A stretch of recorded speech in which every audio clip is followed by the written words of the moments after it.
Aujourd'hui, Be'ezrat Hashem, nous allons continuer et développer le thème dans lequel nous avons déjà commencé la fois dernière, puisque nous avançons avec le temps dans lequel nous vivons. Il est très important de respecter le temps, car le temps nous donne des indications, et ceux qui sont liés à la notion de temps, car toute la création du monde, l'une des facettes de la création, c'est l'expression du temps. Savoir le temps, connaître le temps, écouter les informations que le temps nous dit, ça nous fait changer et avancer dans notre vie selon la période dans laquelle nous vivons. C'est vrai au niveau de l'année, et c'est aussi vrai au niveau de la génération. La génération d'aujourd'hui doit entendre un message qui correspond à ce qu'elle est. Même si le message de la Torah est toujours un message unique, il a le devoir de s'habiller selon les générations et prendre le vêtement qui correspond à la génération. Si je parle toujours le même message de Torah, à différents niveaux, je dois m'adapter au niveau auquel je suis placé, auquel je fais face, pour que le langage du divin parle et se dévoile d'une manière concrète, réelle, avec les vêtements correspondants. Et c'est pour ça qu'aujourd'hui, nous allons continuer dans ce sens-là. Nous avons dit que le mois de Hadar, puisque nous parlons de l'importance du temps, le mois de Hadar nous donne une indication très très importante. Ce mois est lié à la capacité de vêtir les choses, c'est-à-dire le secret des vêtements. En hébreu, Sod ha-levushim, et tout ce que représente la notion de vêtement, malbouche. Dans la Kabbalah, dans le sens un petit peu plus profond de la Torah, on dit que malbouche a la même valeur numérique que chashmal. Qu'est-ce que ça vient nous indiquer? Chashmal qui veut dire, dans le langage moderne, électricité, mais qui est beaucoup plus intérieur et beaucoup plus secret que cette notion, car l'électricité, pour ceux qui en ont fait un petit peu dans leur vie ou qui étudient le sens de ce qui se passe en électricité, savent que le courant alternatif, celui que vous avez ici, est un courant qui s'appelle alternatif parce qu'il est justement alternatif. Il alterne entre l'existence et le manque. Je veux dire que si vous placez une sinusoïde, un écran, ordinateur, sur un système électrique, l'écran va vous donner l'image suivante, un trait qui représente le zéro et une sinusoïde qui est comme celle-ci, où lorsque nous sommes au sommet de la sinusoïde, nous sommes dans le plus, donc dans l'éclairage, et lorsque nous sommes dans le zéro, nous éteignons entre guillemets, et dans le moins. C'est-à-dire qu'il y a un plus, moins, zéro, plus, zéro, moins, plus, zéro, moins. Autrement dit, de temps en temps, la lumière éclaire, de temps en temps, elle n'éclaire pas. Seulement comme la rapidité, la vitesse de ces manques et de ces lumières sont rapprochées, nous voyons un courant comme s'il était continu, alors qu'il est alternatif. Pourquoi tout ce... On n'est pas en train d'étudier l'électricité. Tout simplement parce qu'en hébreu, se taire se dit chash et parler se dit mal. Ça veut dire que chashmal, l'électricité, c'est se taire et parler, se taire et parler, se taire et parler. Moralité, la lumière électrique n'est ni plus ni moins que ce courant sinusoïde. 0, 1, 0, 1, ou plus 0, comme vous voulez. Et pourquoi il est de cette manière-là? Car il a la capacité de s'habiller. C'est-à-dire que pour avoir un courant, il faut que je crée un ustensile capable de recevoir le courant qui se trouve dans l'univers. Dans l'univers, il y a des milliards d'électricité. Mais comment se fait-il que cette électricité est captée dans une lampe électrique? Tout simplement parce que nous avons eu entre le plus Vous allez vraiment croire que c'est un cours d'électricité. Et le moins, un cours de physique, vous avez ici l'ampoule. Entre le plus et le moins, vous avez un filament. Vous avez deux fils qui sortent. Et quand vous regardez votre filament, si le filament est coupé, vous savez que la lampe ne marche pas. Pourquoi? Parce que ce filament, en fait, c'est le vêtement qui permet au plus de passer au moins. Sans ce vêtement, le plus ne peut pas passer au moins. Il passe au moins, mais le passage est tellement fort qu'il y a, en fait, ketzer, en hébreu, court-circuit. Le circuit est trop court. Il faut que le circuit passe par une contradiction. Si le circuit ne passe pas par une contradiction, la lumière ne peut pas éclairer. Comment ça s'appelle justement? En français, ça s'appelle filament, mais en hébreu, c'est très intelligent. On appelle ce filament nagad. Résistance. Donc contre. Neged. Okay? Qui a donné donc la résistance. Autrement dit, il y a quelque chose de très intéressant. Je peux recevoir de la lumière quand je résiste à la lumière. Autrement dit, j'emploie maintenant des termes de Torah, tant que je n'ai pas un libre arbitre de résister et même de refuser, je ne peux pas recevoir. Moralité, la lumière de Dieu, maintenant nous passons de l'électricité telle que nous la voyons, il y a une lumière divine dans l'imitation. Okay? La fade imitation n'est que la lumière électrique. Nous parlons ici d'une lumière divine. Pour que je reçoive la lumière divine, si entre guillemets lui est le plus et moi le moins, entre nous il faut qu'il y ait une résistance. Il faut que je puisse résister. Et le secret dit que si je veux recevoir 100 degrés, je dois avoir une résistance de 100. C'est-à-dire autant de résistance que la lumière que je veux recevoir. C'est facile, ça va, c'est clair. C'est-à-dire que tant que j'ai la capacité de refuser la chose, j'ai aussi la capacité de la recevoir. Or, la malchout, la royauté de Dieu, on ne peut la recevoir que si nous l'avons choisie. En hébreu, ou malchuto beratson kiblu aleim. Si je veux, je peux recevoir. Moralité, je peux ne pas vouloir. Mais ça respecte. Et la force, c'est le secret de toute cette résistance. La Kabbalah est basée sur ce petit schéma que je viens de vous faire ici, la capacité à recevoir, d'où le terme de Kabbalah, comment recevoir.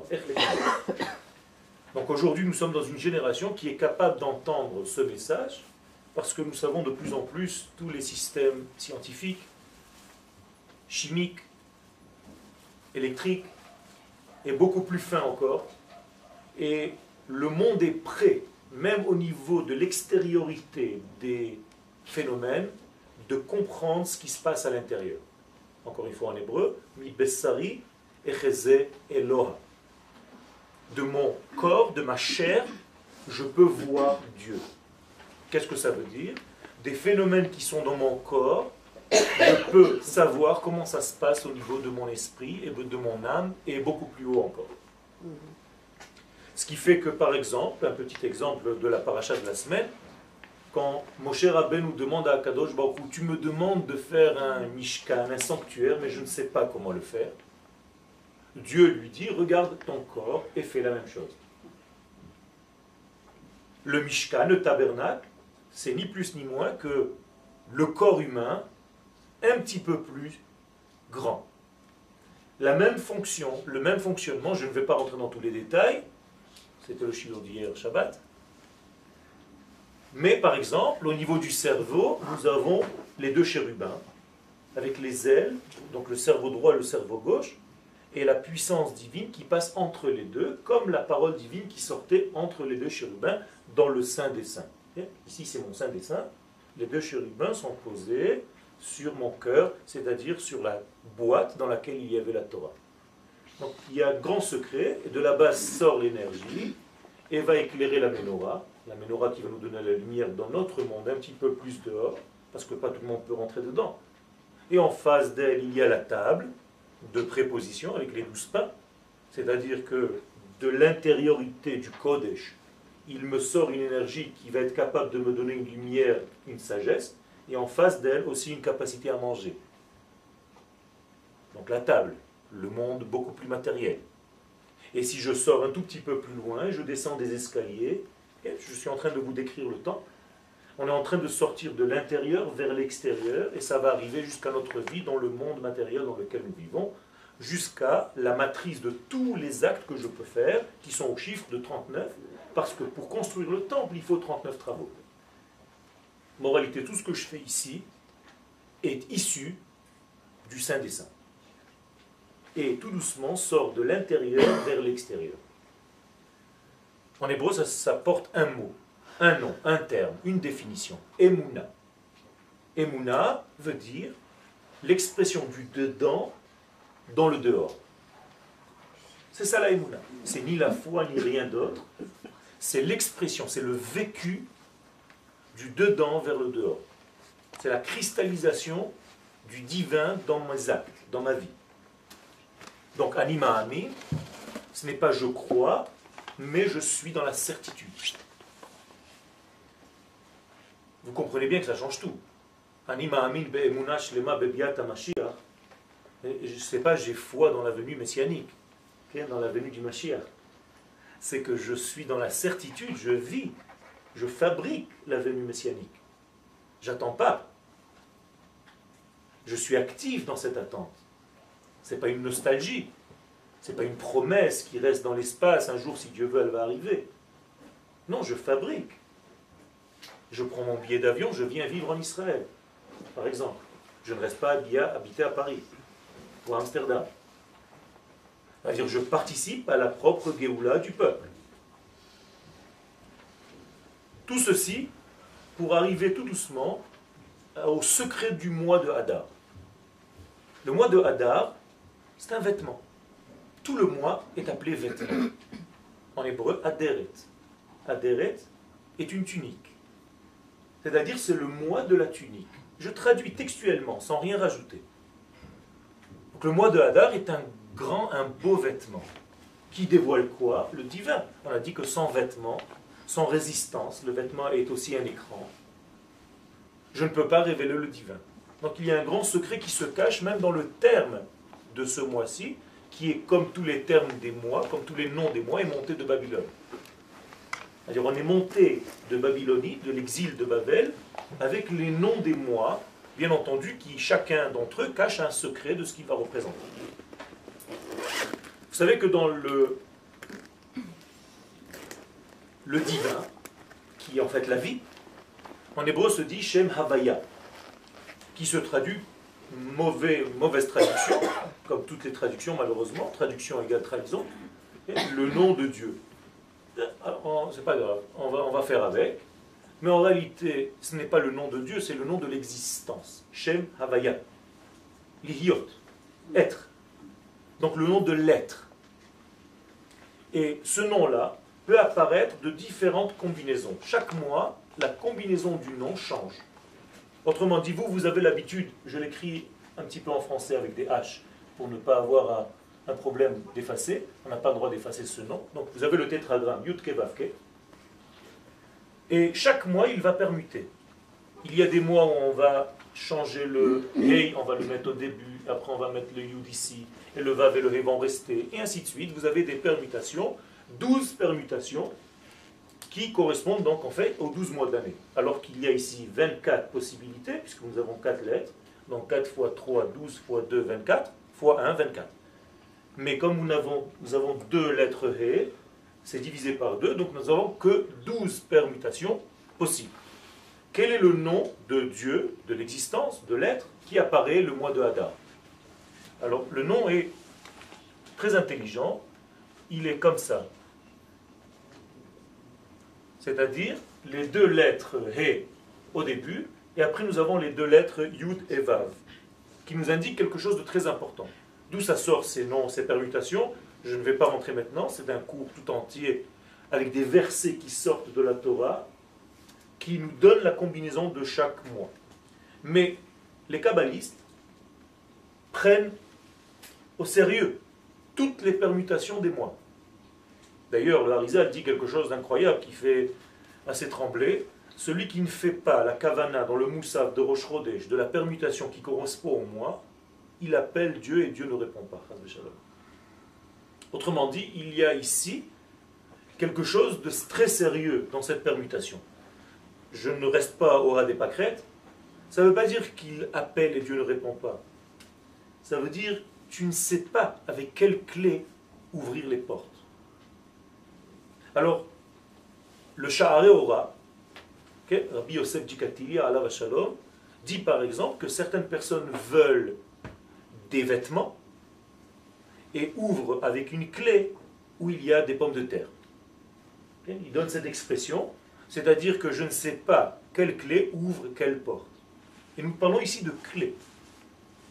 Il y a des clés dans le jardin. Et celui qui connaît les clés a plus de capacité, de facilité à aller ouvrir avec la bonne clé la bonne porte.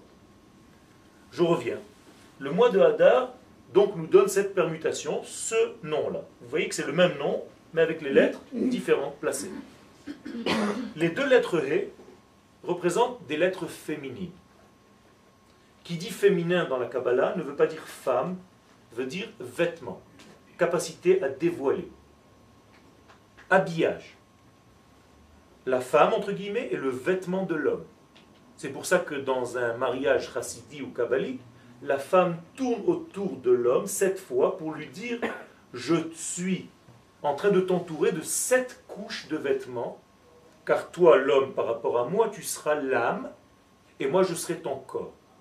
Donc, moi, je vais révéler, la femme qui parle, ce que toi, l'homme, tu vas donner comme énergie. » Donc, nous avons un couple ici très fort entre la femme qui va jouer le rôle du vêtement, du révélateur, de ce que représente l'énergie masculine. Dans les lettres du nom de Dieu, c'est exactement le même phénomène. Sans entrer dans trop de détails, les deux lettres He sont des lettres féminines. Vous aviez compris que les deux lettres Yud et Vav sont des lettres masculines.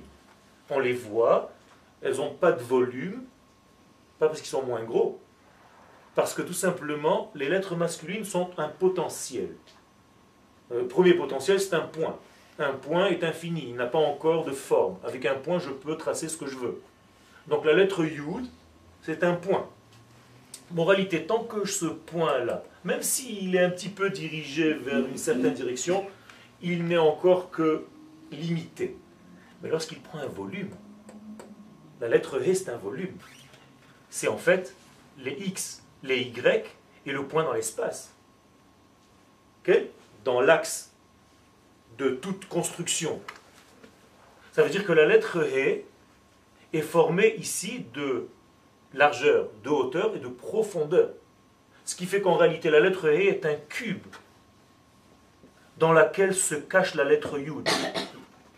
La lettre Yud va donner une vie et la lettre He, qui est le cube, va donner un volume à la vie. Je reviens. Qui dit volume dit vêtement. Qui dit vêtement dit féminité. Qui dit féminité dit Ève, Chava. Chava et Adam. C'est une seule force. Mais Chava est le vêtement et Adam est la Neshama. Quand on dit que Ève a fauté avec le serpent, ce n'est pas la femme qui a fauté, c'est la partie corporelle de l'homme. C'est la partie vêtement de l'homme qui a été perturbée. Moralité, le serpent attaque les vêtements. C'est ça que ça veut dire. Et donc, les deux lettres féminines sont là, au début. Vous remarquerez bien que dans un mois, il y a 4 semaines. S'il y a 4 semaines, il y a 4 lettres. Moralité, chaque semaine correspond à une lettre. Nous sommes, Be'ezrat Hashem, on va commencer Rosh Chodesh, vendredi, samedi prochain, donc jeudi soir. Pendant les 2 premières semaines, on sera tous dans le féminin, c'est-à-dire dans la fabrication des vêtements, jusqu'au soir de Purim. Le soir de Purim va apparaître en fait, qu'est-ce qui va apparaître? La lumière du masculin, c'est-à-dire Dieu, dans son essence, va descendre, va s'habiller. Je ne vais pas rentrer dans tous les détails, mais il va apparaître où? Il va apparaître tout simplement dans les vêtements qui ont été fabriqués. Si je veux faire descendre le nom de Dieu dans ce monde et qu'il n'a pas où se placer, alors c'est une vapeur, c'est une énergie, c'est une pensée. On ne veut pas laisser, entre guillemets, la lumière divine vaporeuse. Ce n'est pas virtuel, c'est réel. Pour que ce soit réel, il faut fabriquer des vêtements. Donc nous avons 2 semaines de fabrication de vêtements et 2 semaines de révélation de la lumière dans ces vêtements. C'est très très important. Qu'est-ce que c'est que ces vêtements? Nous allons donner encore d'autres des synonymes, d'autres synonymes. Okay? Vêtements, donc féminité, et un mot que vous connaissez tous, midot. On vous dit tous qu'il faut faire le tikkun hamidot, la réparation de nos vertus. Je ne sais pas comment vous traduisez ça en français. Des attributs. En hébreu, c'est beaucoup plus simple. C'est la correction de nos mesures. Or, en hébreu, mida vient de quelle racine? Madin. C'est-à-dire un uniforme.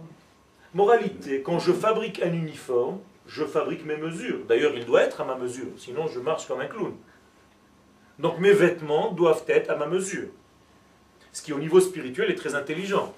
Je ne peux pas recevoir une lumière qui est plus grande que la capacité que j'ai à la recevoir, sinon je brûle.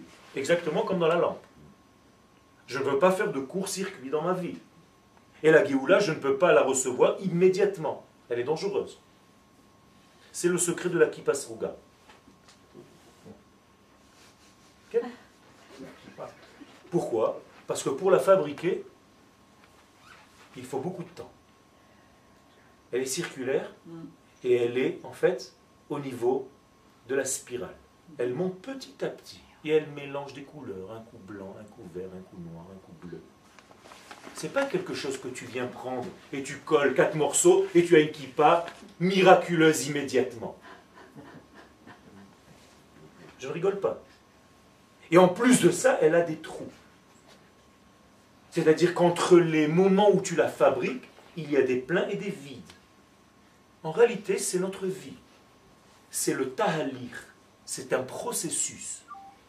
Ce n'est pas quelque chose de fabriqué immédiatement, où tu colles 4 morceaux et tu as une Géoula miraculeuse. Tiens, une kippa. Il y a un grand secret là-dedans. Ne croyez pas que je suis contre d'autres kippotes, okay? Mais j'aime bien la mienne.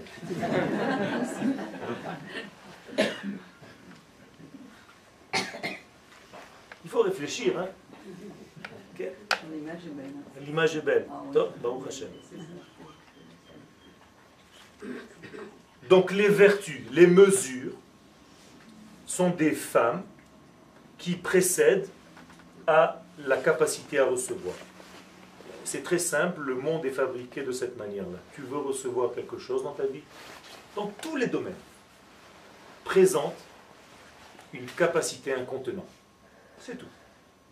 Si ton contenant n'est pas bon, tu ne recevras rien. Et tous les gens qui ne reçoivent pas, dans quelque domaine que ce soit, c'est parce que leur contenant pour ce domaine-là ne correspond pas à ce qu'ils veulent recevoir. C'est tout.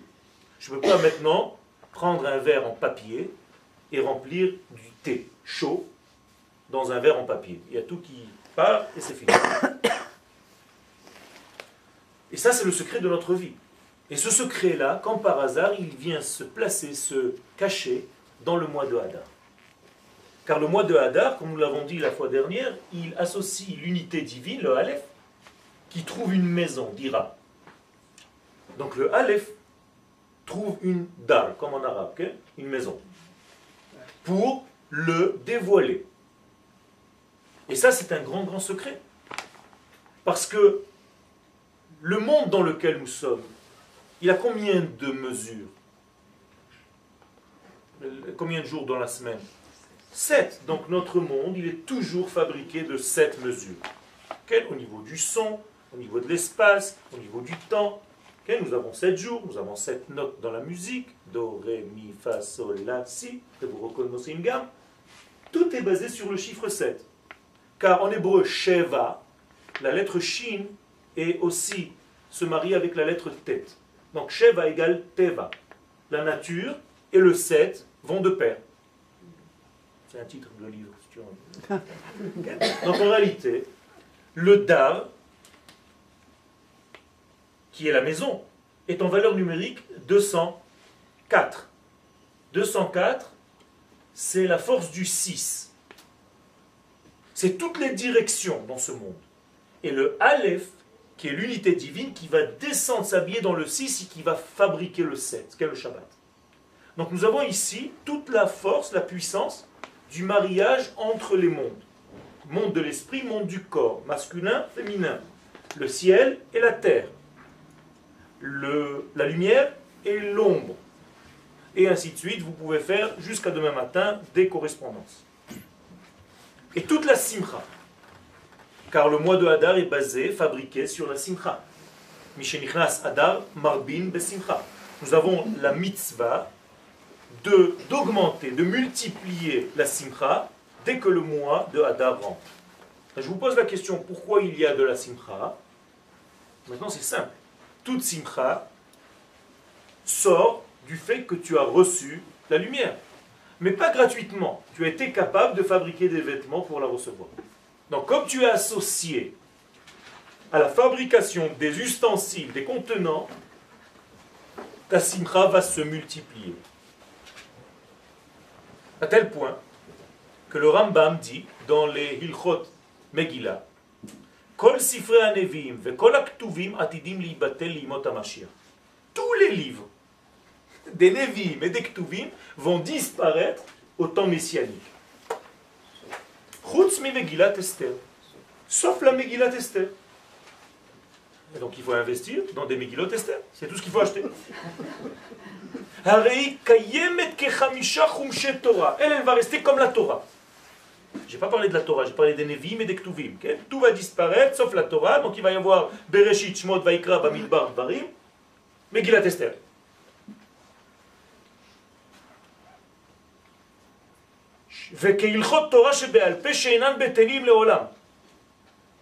Et jamais ça ne disparaîtra. D'où on sait ça? C'est marqué dans la Megillah elle-même, Esther.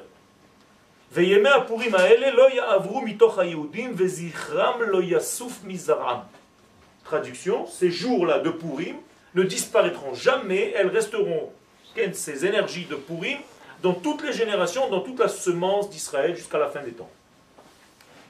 Ça veut dire que Purim, ce n'est pas un petit jour de déguisement et d'enfants qui se baladent et qui rigolent, où on fait Faites attention. Et même le jour de Yom Kippourim, c'est une imitation, dit le Zohar. Qu'est Purim? Comme Purim. La référence c'est Purim. Katan nitle bagadol. Le petit s'attrape au grand. Qu'est Purim? C'est-à-dire quand le jour de Kippour regarde Purim, il le regarde comme ça. Imaginez-vous, nous on a placé Kippour ici, et Purim, c'est exactement l'inverse. C'est toujours comme ça d'ailleurs. Quand la chose est importante, le Yetzer Hara travaille des heures supplémentaires pour rendre le tout ridicule, petit, mesquin. Tu vas transformer toute la fête en petit déguisement de sorcière. Et tu vas te croire, c'est fini, tu as gagné la fête. Okay? C'est ça le travail. Il faut faire très très attention, nous avons un jour très important. Un jour de quoi? Qu'est-ce que c'est le jour de Purim? C'est un jour de guerre. Le mois de Hadar, on doit sortir en guerre. Bizarre, non? Ça vous rappelle quelque chose? Okay. Le mois de Hadar vient de la racine Adir, puissance.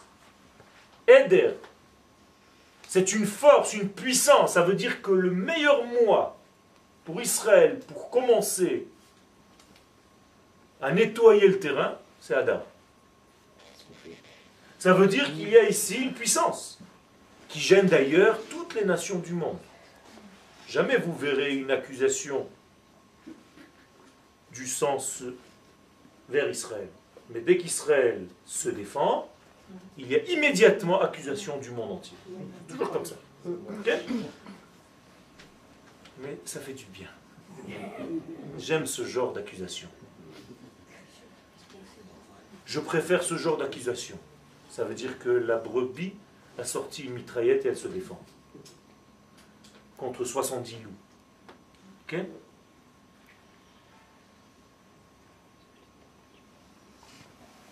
Chaque fête, vous l'avez compris un petit peu en filigrane, amène avec elle une clipa, une écorce, un embêtement, une structure qui vient contrer. Etzel ou Matzeh Asa Elohim. Tout ce que Dieu a fait, il a fait en face l'antithèse. Pour justement nous donner la force de nous dévoiler. Si je fais un combat contre un ennemi qui n'a pas ma hauteur, donc à Purim va correspondre un ennemi aussi fort que Purim. Il s'appelle Amalek. Qu'est-ce que c'est Amalek? Toute force qui veut annuler notre royauté, notre royaume sur cette terre. C'est facile. J'ai le devoir donc d'effacer de la planète tout celui qui veut m'effacer. Ne pas dialoguer, ne pas parler. J'ai une mitzvah de sortir en guerre l'imchot. J'ai dit effacer parce que c'est le terme que la Torah nous indique. L'imchot et zecher Amalek. Et chaque juif doit venir au Beth Knesset pour écouter ce petit passage qu'on doit lire à la veille de Purim. Zachor et asher asa lecha Amalek baderech betzetchem mimitzrayim asher ekarcha baderech vayzanev becha et kol הנכשלים אחריך ואתה עייף ויגע ולא ירא אלוהים והיה בהניח השם אלוהיך לך מכל אויביך מסביב תמחה את זכר עמלק מתחת השמיים לא תשכח. Tout ça il faut le connaître, il faut le savoir, il ne faut pas l'oublier. Et nous avons une mitzvah chaque jour, parmi 10 choses à nous rappeler, de cette chose-là. Pourquoi? Parce que c'est l'ennemi public numéro 1.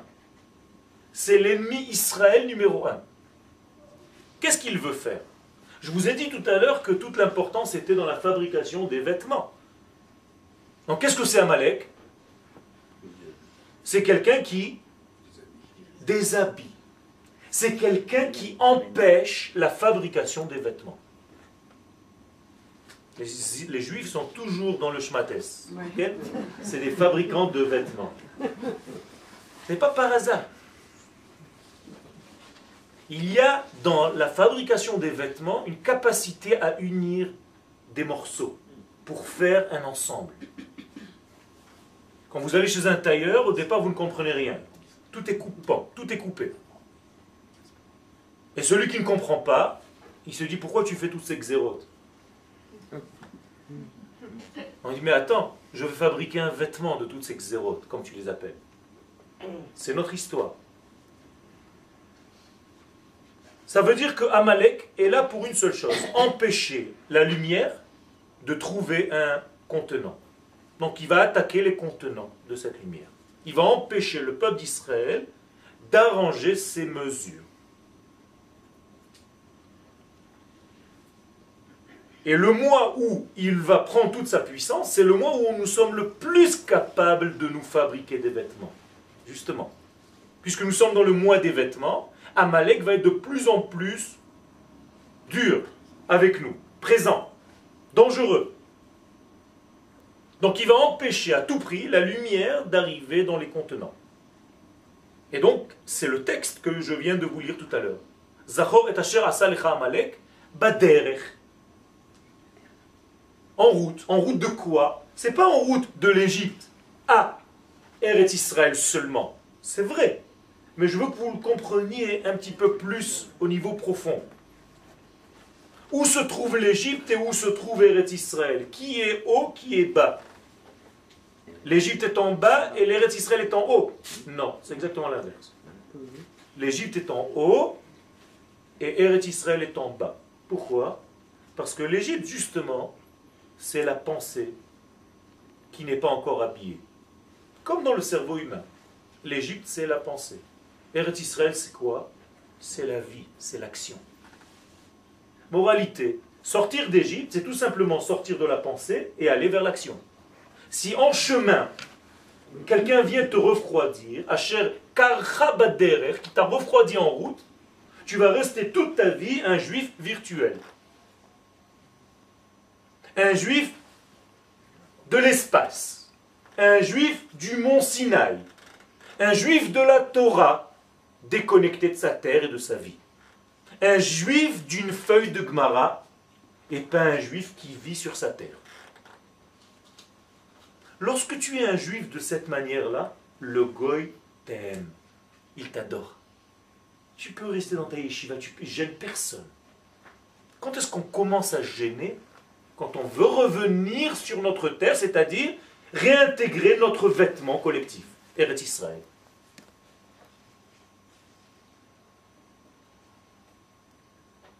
Haman, qu'est-ce qu'il a fait? Il a fabriqué un arbre, tout ce qu'il avait à faire,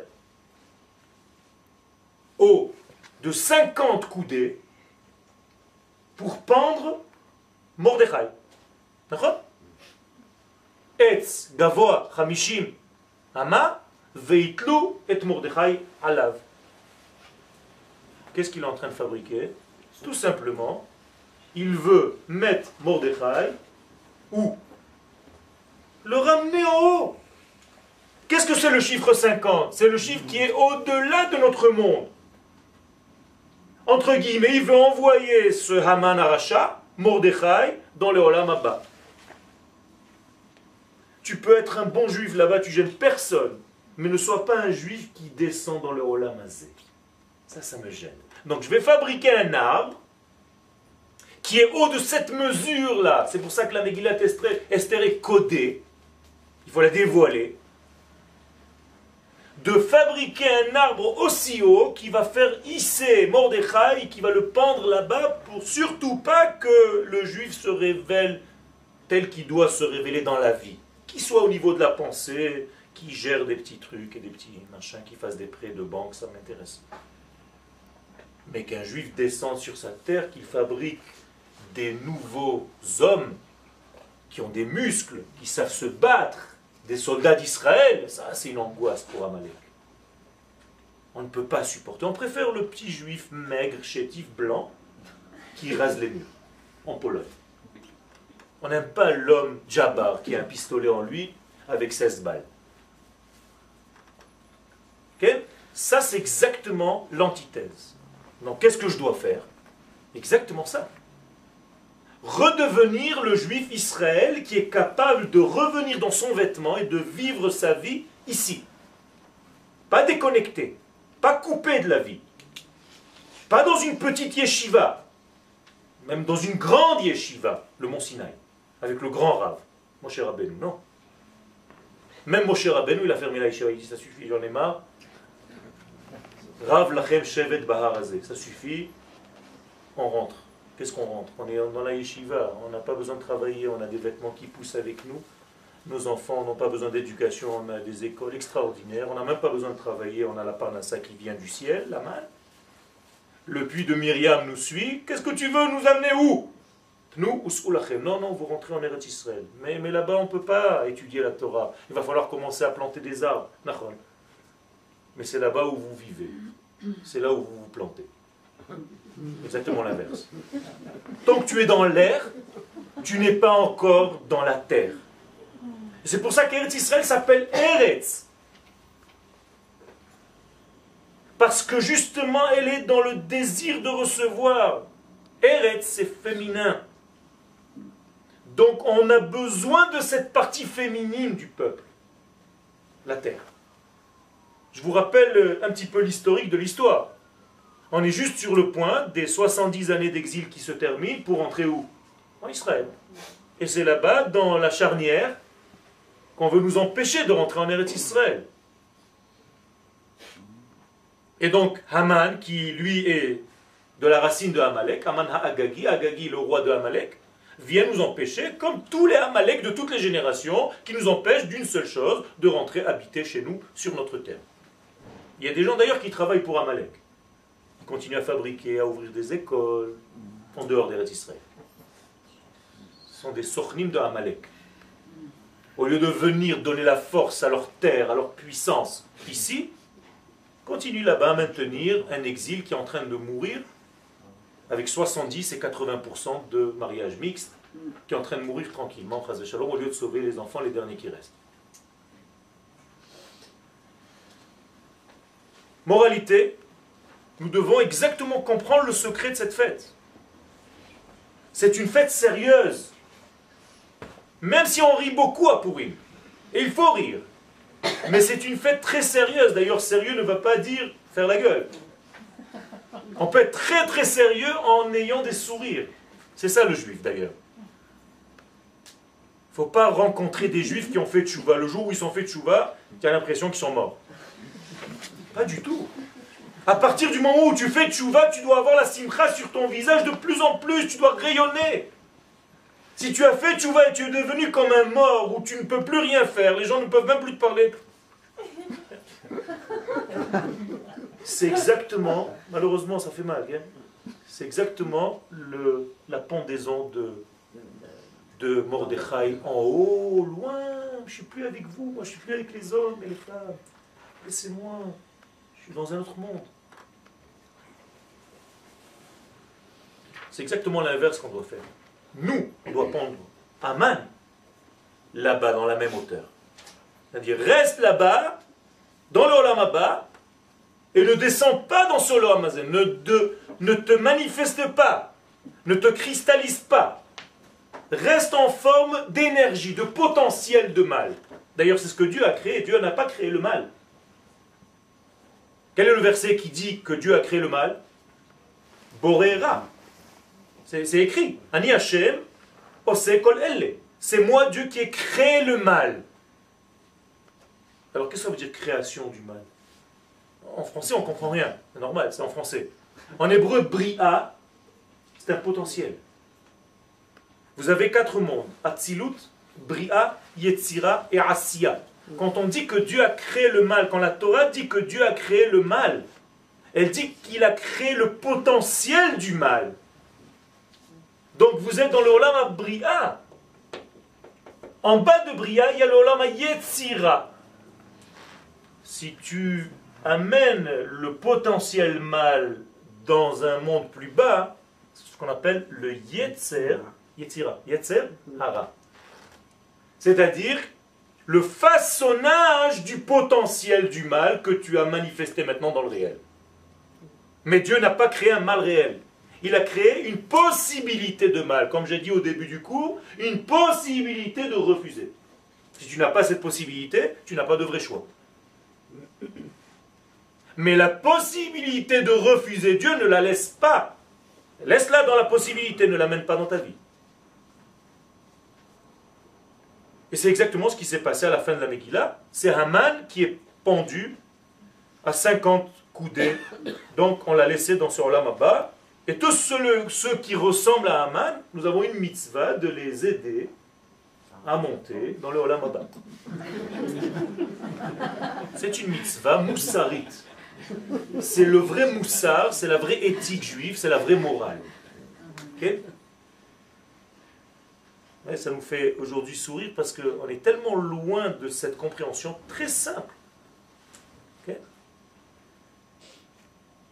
Et on doit tout le temps se justifier. Mais ça fait partie de notre visage Israël qui lui aussi a ses qualités. Il faut juste ne pas tomber dans les erreurs.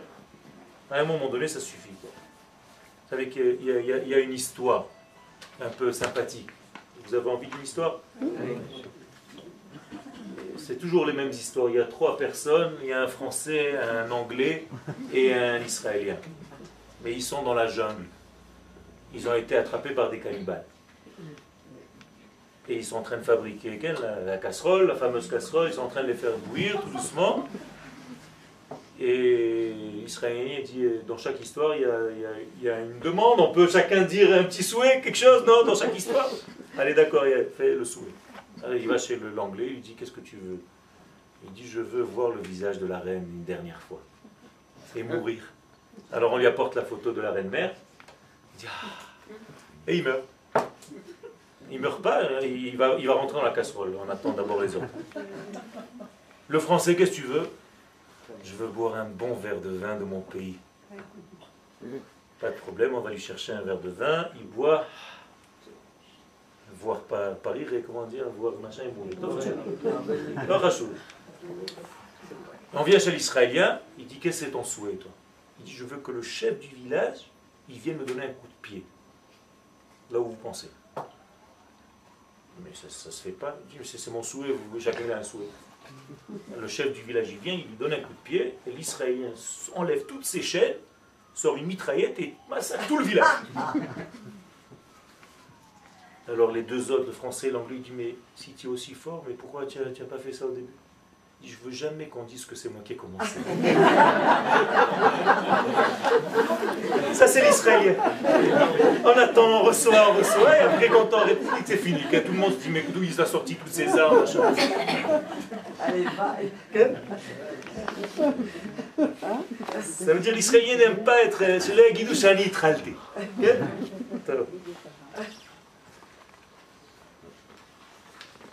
J'ai fait une page, j'en ai 8, mais c'est pas grave. Et voilà, ça fait partie des vêtements, tout doucement. Et on doit rigoler à Pourim.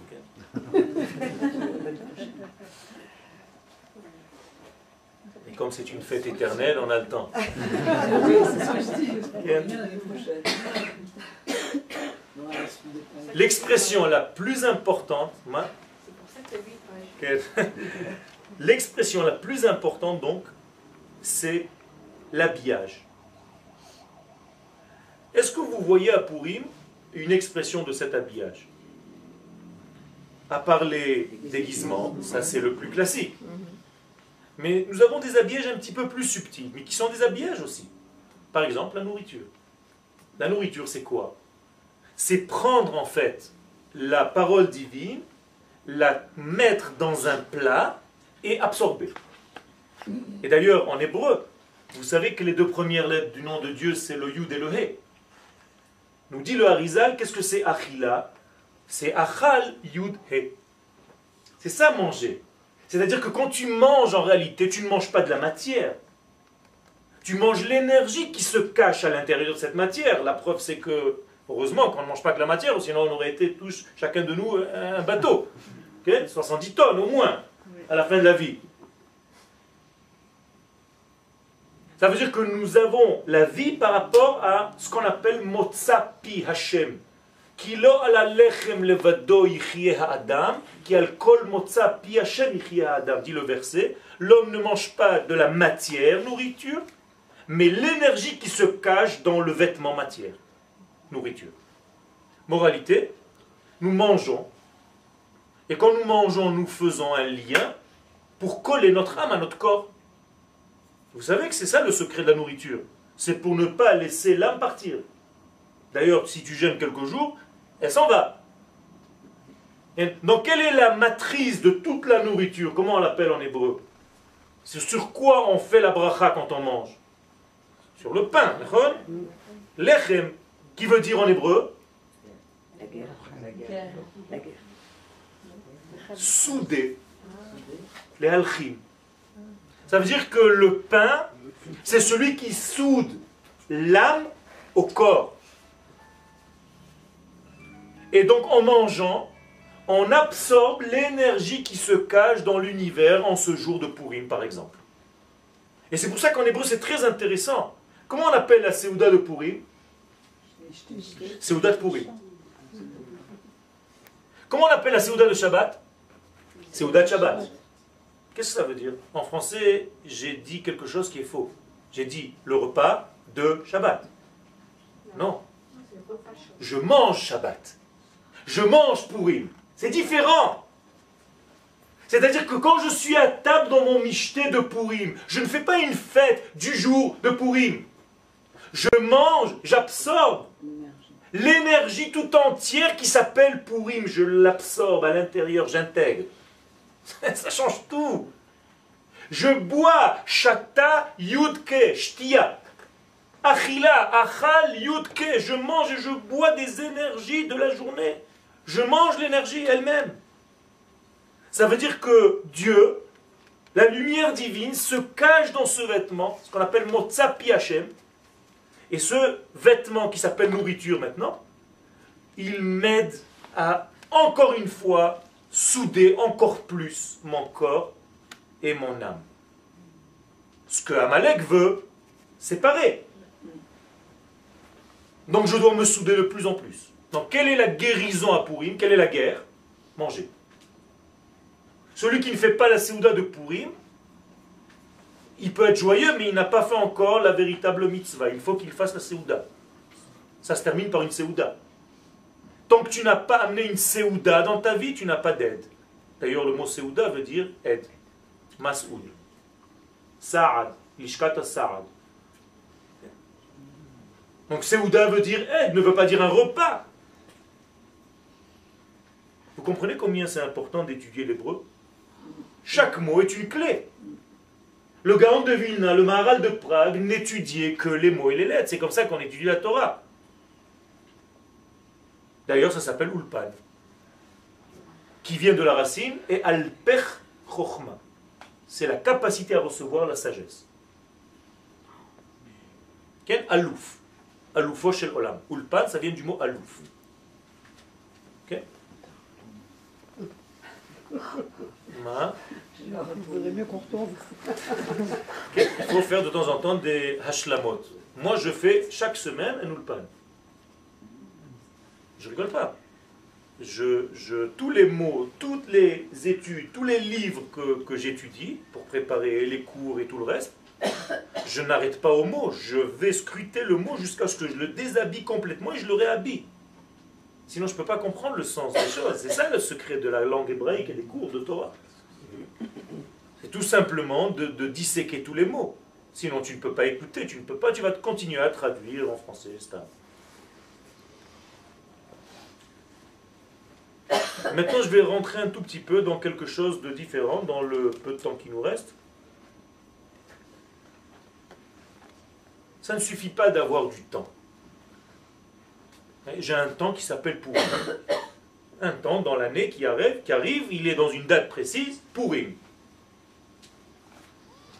Tant que je n'ai pas absorbé, vous avez compris, ce Purim, je l'ai intégré, il n'est pas encore véritablement en moi. Mais pour intégrer du temps dans un homme, c'est difficile. Comment je peux marier un temps et un homme? Je peux marier un temps avec un autre temps. Un homme avec un autre homme, c'est-à-dire homme-femme, humain. Mais comment je peux intégrer un homme dans un temps? Ou un temps dans un homme? Le mariage paraît impossible. Nous disent les Chachamim, il faut d'abord donner au temps le nom de quelqu'un. La Gemara dit par exemple que Shabbat n'est pas seulement un temps, il est aussi le nom d'un Talmid Chacham. Si tu vois un homme qui est sage dans la Torah, tu dois l'appeler Shabbat. Exemple, Rabbi Shimon Bar Yochai, quand il rentrait à la Shalom dans la yeshiva, les élèves disaient Shabbat arrive, alors qu'il s'appelle Shimon.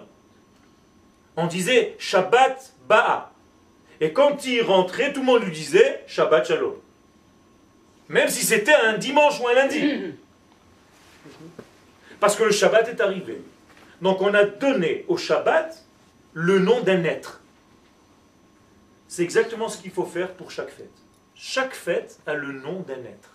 Et Tisha B'Av. Aussi. Tisha B'Av, c'est un grand jour. C'est le plus grand jour de l'année. C'est le jour de la naissance du Mashiach. Nous, aujourd'hui, on prend que le verre à moitié vide, comme d'habitude. Mais vous savez qu'en hébreu, Ken Chacham, c'est les initiales. Kos, Chatzi, Melea. C'est de voir le verre à moitié plein. Okay? Ça veut dire qu'il faut être intelligent et savoir voir les choses. Alors, lorsqu'on rentre à l'intérieur du sujet, on va faire un petit jeu maintenant, et on va voir comment se marie le temps avec des personnages. Qu'est-ce que c'est Moed? En hébreu, Moadim. On dit Moadim le Simcha, Hadgim, Uzmanim le Sasson. Qu'est-ce que ça veut dire Moadim? Qu'est-ce que c'est Moed? Rendez-vous. Rendez-vous. Yafé meod. Va'ad. Itva'adut. Donc, Pgisha. Moed égale Pgisha. Rendez-vous. Donc, il va falloir que je rencontre dans le rendez-vous avec Dieu en ce temps précis, peu importe quel temps, avec le tzaddik ou le père qui se cache à l'intérieur de ce jour-là.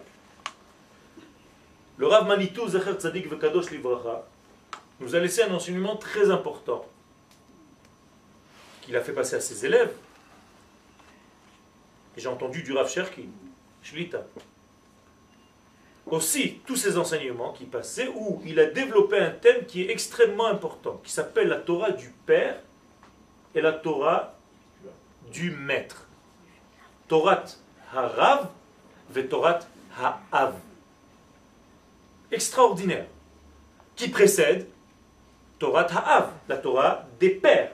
Puisque Abraham, Yitzhak, Yaakov s'appellent Avot, et ils étaient avant Moshe Rabbeinu, Rabbeinu. Donc la Torah du Père précède la Torah du Maître.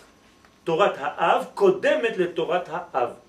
Donc c'est pour ça qu'on dit Derech Eretz, Kadma, la Torah. Derech Eretz, la fabrication de nos mesures, qu'on appelle Derech Eretz, conduis-toi bien, ou le chemin de la terre, dans le sens le plus simple, précède la Torah. Elle revient en Israël, après on s'arrange. Ne commence pas à me faire des comptes mathématiques. Oui, je vais perdre ma Torah, si je vais là-bas, tu comprends, j'ai un petit supermarché en bas de la maison. Arrêtez avec ces bêtises, c'est tellement grave qu'on a déjà perdu 6 millions de juifs qui sont morts tranquillement. Après la Shoah, pas pendant la Shoah. En plus de la Shoah. 6 dans la Shoah, plus 6. Tranquille. Par disparition. Quelle assimilation, tranquillement. Parce que beaucoup ne voulaient pas venir. Comme la fameuse dame que j'ai rencontrée il y a quelques mois en France. Et je lui dis alors, vous préparez votre alia? Elle m'a dit non, on attend que la petite finisse les études à l'université. Je dis quel âge elle a? Elle m'a dit 3 mois.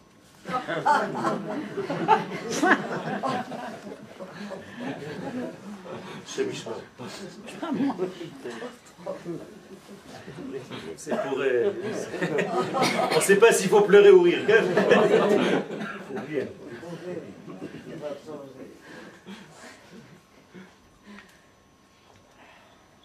Chaque fête donc a un homme dominant.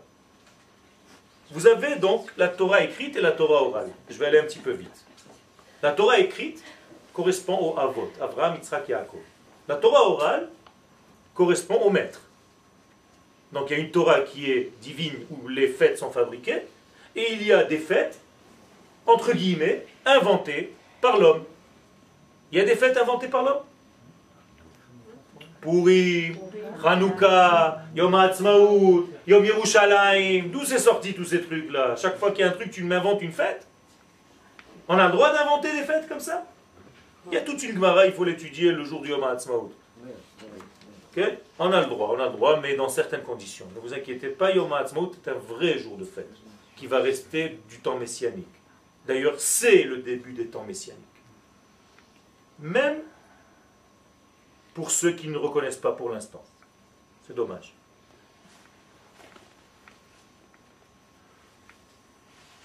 La différence, elle est seulement si c'est Dieu qui a fixé ou si c'est l'homme qui a fixé. Par exemple, le Shabbat, on va le nommer tout de suite, c'est Abraham, Yitzhak et Yaakov. C'est le Shabbat. Pessah correspond à qui? Qui c'est? David. Qu'est-ce que c'est Pessah? C'est Chérout. Donc c'est le messianisme qui commence. Donc Mashiach ben Yosef. Et c'est pour ça que Moshe Rabbeinu, qu'est-ce qu'il fait pour sortir d'Égypte? Il va chercher les ossements de Yosef. Alors en français c'est que des ossements. En hébreu c'est atzmut, c'est l'essence. Pas pareil. Il va chercher l'essence Yosef, l'énergie Yosef pour sortir d'Égypte. Shavuot c'est qui? Mais non. Qui donne la Torah? À qui on a donné la Torah? Moshe, là c'est Moshe. Essayez de revenir. Je vous ai décalé d'un, vous avez tout décalé. Revenez. Moshe Rabbeinu. C'est lui qui reçoit. Moshe qui bel Torah Misinai. Sukkot c'est qui? Les nuées. Aaron, Yafé Meod. Aaron à Cohen, et il y a les korbanot pendant Chag HaSukkot, ce qui correspond à Aaron qui lui est responsable du misbéach, les nuées et ainsi de suite. Et il y a les Yamim Noraim, ce qu'on appelle Yom Kippourim, Rosh Hashanah et ainsi de suite. Qu'est-ce que c'est? Qu'est-ce qu'on fait à Rosh Hashanah? On décrète que Dieu est le roi. Donc qui c'est? David, la royauté. Donc en moralité, Shabbat, c'est Avraham, Yitzhak, Yaakov, Pesach, Yosef, Shavuot, Moshe Rabbeinu, et Sukkot, Aaron, et les Yamim Noraim, David Amelech. Alors il y a 4 fêtes. Je viens de citer 4 fêtes, c'est-à-dire Pesach, Shavuot, Sukkot et Yamim Noraim. Correspondant à ces 4 fêtes, il faut une continuité. Ça, c'était la Torah écrite. Dans la Torah orale, combien de fêtes il va y avoir? 4, la même chose. Quelles sont les 4 fêtes qui vont être la suite? Hanouka, Purim, Yom HaAtzmaut, Yom Yerushalayim. D'ailleurs, dans le Shulchan Aruch, il y a quelque chose d'extraordinaire. On nous dit que toutes les fêtes de l'année correspondent aux 7 jours de Pessah. Et par un alphabet inversé, nous avons une correspondance. Par exemple, le premier jour de Pessah, Aleph va correspondre à la lettre Taf. Parce que dans l'alphabet, la première lettre correspond à la dernière. Donc, Aleph Taf, qu'est-ce que c'est Taf? Tisha B'Av. Le jour où le premier jour de Pessah tombe, si c'est un dimanche, Tisha B'Av de la même année va tomber un dimanche. Et vous avancez comme ça, tous les jours, il y a une correspondance. Et celui qui a écrit là-bas, il arrive au 7e jour de Pessah, et il dit, ça correspond à la lettre Ain, mais je n'ai pas encore trouvé le jour. C'était Atzmaut, mais ça n'était pas encore. Extraordinaire quand même. Un petit peu plus impressionnant. Les kabbalistes, les élèves du Gaon de Vilna nous disent, vous voulez savoir quand est-ce que la Géoula va commencer? Exactement quand vous multiplierez par 2 le temps depuis la création du monde jusqu'au roi David. C'est-à-dire que si je prends le temps depuis la création, c'est simple, jusqu'au roi David, on compte combien d'années, multiplié par 2. D'après vous, combien ça fait? 5708. Et c'est extraordinaire quand même. C'est la création de l'État d'Israël. Okay? Donc 5708 divisé par 2, c'est exactement le temps où David Amelech est apparu dans le monde. Oui, mais pourquoi par 2? Hein? Pourquoi 2? Parce que justement, comme David Amelech, c'est lui. Je vais vous répondre à votre question. Vous avez la matrice de toute la création du monde qui est dans le système Adam. C'est le système adamique. Okay? Adam s'écrit Aleph, Dalet, Mem. Nous disent les Chachamim, vous voyez qu'il y a ici 2 espaces. Parce qu'il y a 3 lettres. Le temps qui va séparer Adam, Aleph, de David, Dalet, va être le temps qui va séparer David de Mem Mashiach. D'accord? Moralité, nous avons ici quelque chose d'extraordinaire. On ne peut pas se sauver de la réalité. Elle est là. Une correspondance. Hanouka, qui est l'acteur principal?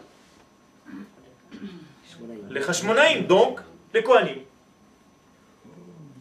Purim, qui est l'acteur principal? C'est maintenant seulement que commence le cours, mais il faut que je l'arrête.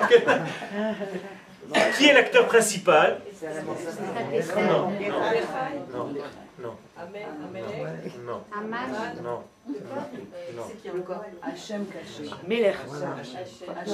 Moshe. Moshe Rabbeinu, c'est l'acteur principal de toute l'histoire de Purim.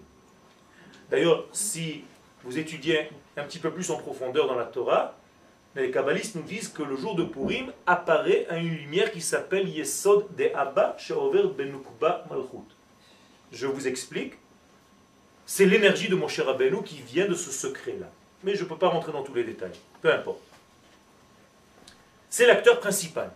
D'ailleurs, on va laisser un petit peu les autres fêtes. On va s'occuper de ça, sinon je ne vais pas... C'est beaucoup d'informations. C'est énorme. Énorme. On ne sait même pas. Je vous jure que quand j'ai commencé à écrire le cours, j'avais, Blia Inara, 20 dossiers comme ça, à peu près de hauteur, comme ça, que j'ai écrit depuis des années, et je ne savais plus par où aller chercher pour commencer à écrire le cours, tellement il y en a. Et c'est une goutte dans l'océan. Et je disais à ma femme, je ne sais même pas par où je vais encore pendre un chiour maintenant. Elle me dit, mais il y a... Je lui dis, ouais, mais c'est trop. C'est énorme. Et tu écris, et tu es obligé d'arrêter, quoi. Je suis obligé de couper à un moment donné. C'est énorme ce qu'il y a, énorme. Au Hachem, on a encore beaucoup d'années avec des Purim. C'est la fête. Moshe Rabbeinu, il est très très très caché. D'ailleurs, la Megillat Esther, elle n'a rien d'autre à faire que de nous poser la question, dans la Megillat Esther, dans la Gemara Megillah, elle va poser la question. Moshe minatora minaï. Écoutez bien la question de la Gemara. Moshe, où est-ce qu'on l'a vu dans la Torah? Moi je comprends rien. Dans chaque page, il y a 10 000 fois le mot Moshe. Pourquoi la Gemara elle pose la question? Tu vois pas qu'il y a Moshe dans la Torah? C'est quoi cette question de la Gemara? Moshe minatora minaï. Où est-ce qu'on a déjà vu Moshe dans la Torah? Tu te rappelles toi dans un verset? Attends, je ne me rappelle pas. Et la Gemara va répondre. On l'a vu à Bereshit, ça veut dire Moshe n'existe pas encore. Tout le livre de Shemot, Vaikra, Bamidbar, Dvarim est rempli des tonnes de Moshe Rabbeinu. Et la Gemara elle pose la question d'où on voit Moshe dans la Megillat Esther, dans la Torah, pas dans la Megillah, dans la Torah. Et elle répond à quoi? Un verset où il n'y a même pas marqué Moshe. Il dit, j'ai trouvé, je sais où il est caché Moshe dans la Torah. Dans le livre de Bereshit, pendant le déluge. Un verset, aucun rapport. Même si je vous le dis, et si je dis à l'Israélien, il ne comprend rien. Beshagam hu basar ve'ayu shanav me'ave esrim shana. Beshegam. Beshegam hu basar. Beshegam. Vous avez entendu parler de ce nom-là, Beshegam? C'est le nom de Moshe Rabbeinu. La Gemara dit, c'est lui, c'est Moshe. Beshegam. La valeur numérique de Beshegam, c'est la valeur numérique de Moshe. Et alors, je suis obligé de faire comme ça. Il y a marqué Moshe tout simple, partout. Pourquoi il faut que j'aille chercher un endroit où il y a marqué Beshegam? Qui veut dire d'ailleurs, qu'est-ce que ça veut dire? Que lui aussi. Beshegam hu basar. Lui aussi, c'est un homme de chair, comme tout le monde. Ve'ayu yamav me'ave esrim shana. Il vivra 120 ans. Combien il a vécu? 120 ans. Oula, quelle prise de tête. Qu'est-ce qu'on fait avec ce Moshe là-bas dans cette Megillat Esther? Et la suite, c'est quoi? Esther minatora minaïn. Où est-ce qu'on a vu Esther dans la Torah? Haman minatora minaïn. Où est-ce qu'on a vu Haman dans la Torah? Mordechai minatora minaïn. Où est-ce qu'on a vu Mordechai dans la Torah? Et la Gemara...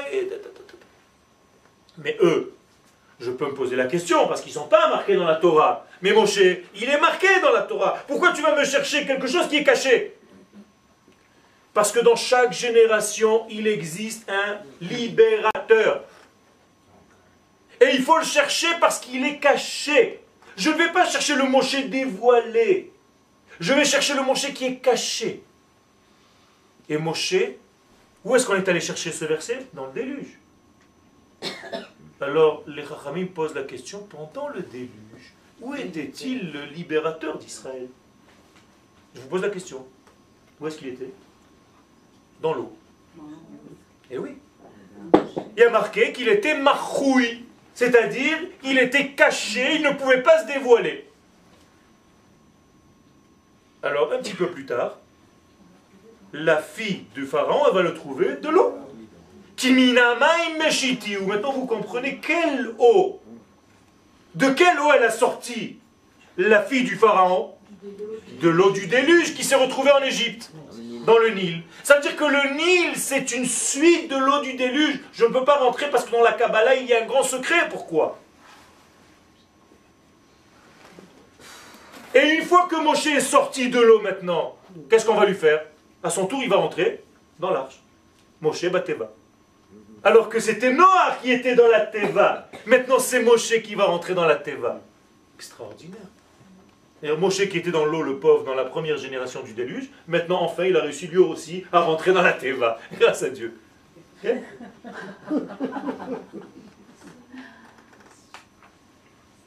Et Moshe Rabbeinu, il apparaît maintenant dans l'histoire de Purim. Et c'est pour ça que la Gemara, elle pose cette question. Et je vais terminer le cours avec ça. Purim, c'est la capacité du peuple d'Israël, de tous les Juifs, d'intégrer la puissance de Moshe Rabbeinu et de la manger. On va devenir comme des Moshe en potentiel. C'est-à-dire la fête de Purim, c'est la fête qui appartient à Moshe, Mais maintenant, elle va rentrer dans l'ensemble des Juifs, qu'on appelle Yehudim, Dafka. C'est pour ça que je dis des Juifs. Correspondance, comment on voit qu'il y a Moshe dans il y a fait, on arrive. Il y a marqué Moshe Kibel Torah Misinaï. Esther, comme elle ne savait pas écrire l'hébreu, non, je rigole. Elle fait exprès. Qu'est-ce qu'elle dit à la fin de la Megillah? Vekibel hayehudim alehem. Le Zohar à Kadosh, il dit, on ne sait plus parler l'hébreu, c'est fini? Qu'est-ce qui se passe, Esther? Tu as manqué un cours? Vekiblu hayehudim. Qu'est-ce que ça veut dire Vekibel? Dit le Zohar, écoutez bien l'expression du Zohar. Moshe iu hayehudim klala de Yehuda e. Moshe est devenu maintenant l'ensemble de tous les Juifs. Moshe a reçu la Torah dans le Sinaï. Tous les Juifs maintenant reçoivent la Torah de cet au singulier, c'est-à-dire le Moshe, il est là maintenant. Donc il a reçu la Torah. Et il va être caché, il va se diviser en deux, ce Moïse. Une partie va se cacher en Esther, et l'autre partie dans le Mordechai. Où est-ce qu'elle a grandi, Esther? Non, dans la maison de Achashverosh. Où est-ce qu'il a grandi, Moshe? Dans la maison de Pharaon. Esther, est-ce qu'elle disait qu'elle était Israël? Non. En Esther Maggedet Ama ou Moladeta. Moshe Rabbeinu, on ne savait pas encore qu'il était. D'ailleurs, quand il sort, va Yetse Moshe Elechav, il y a un problème chez les commentateurs. Ils nous disent Eze Echav, qui sont les Achim de Moshe? Alors tenez-vous bien, certains disent, c'est les enfants d'Israël. Et d'autres disent, non, c'est les Égyptiens. Moshe, il est dans un dilemme, qui sont mes vrais frères? Et il va falloir qu'il prenne une décision. Et ainsi de suite, je ne peux pas tout développer. Juste, je vais conclure.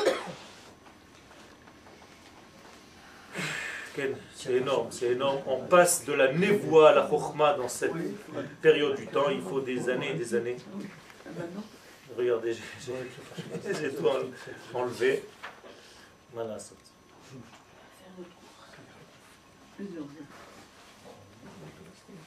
Je termine avec quelque chose qui me paraît le plus important. Pourquoi Moshe n'est pas dévoilé clairement? Parce que Dieu n'est pas dévoilé clairement. Et Dieu n'est pas dévoilé clairement parce qu'il a choisi de se cacher. La Megillat Esther cache Dieu. Donc elle cache tout. Tout est caché. L'action divine ne se voit pas. Tu as l'apparence que c'est un ensemble de trucs qui font en sorte que, à la fin, tu arrives à. Pourquoi Dieu n'apparaît pas? Il apparaît en filigrane dans des initiales. Yavo Hamelech ve'Haman Hayom. Extraordinaire. Dieu se cache chez Achashverosh et Haman. C'est le seul endroit où tu as trouvé Dieu. C'est pas très sympathique. Ça aussi, c'est un autre secret. Moshe Rabbeinu vient nous enseigner, et la Megillah vient nous enseigner, ce qu'elle dit dans son nom, Megillat Esther, dévoile les secrets. Le Zohar nous dit que la fin des temps, c'est le dévoilement des secrets de la Torah. Et c'est pour ça que la fin des temps est liée automatiquement à Purim. C'est une Purim, c'est une fête qui va aller être à la fin des temps. Elle correspond à la fin des temps. C'est ça le moule de la fin des temps, c'est la fête de Purim. La preuve, c'est la seule qui va rester, tous les autres vont disparaître. Pourquoi? Parce que Dieu va choisir ce système-là, Purim. Moralité, une Torah cachée qu'il va falloir que tu décodes. Moralité, notre travail aujourd'hui dans cette génération, c'est de décoder la Torah. Un tout petit peu, comme on vient de faire avec beaucoup d'humilité ce soir. C'est très très peu, vraiment. Et la Torah des secrets, c'est la Torah d'Eretz Israël. Ce n'est pas seulement d'ouvrir le Zohar et de lire dedans ce qui a marqué. C'est de comprendre que la Torah, c'est la Torah du Klal, et pas la Torah du Prat. C'est ça la Torah d'Eretz Israël. C'est la Torah de l'ensemble de l'univers Israël, de la Neshama Israël, et pas seulement des individus. Ça, c'est la Torah d'Eretz Israël, la Torah du Zohar. Comme il est écrit dans Pirkei Avot, Chachamim, Izaharu bedivrechem. Vous, les sages, faites très attention à ce que vous dites. Non. Izaharu bedivrechem, rentrez du Zohar dans vos paroles. Quand vous rentrerez du Zohar dans vos paroles et que vous allez le mettre au niveau de la portée de l'homme, comme a fait le Rav Kook Zatzal, alors on est en train de s'approcher de la Géoula. Bekarov bimhera biyamenu amen.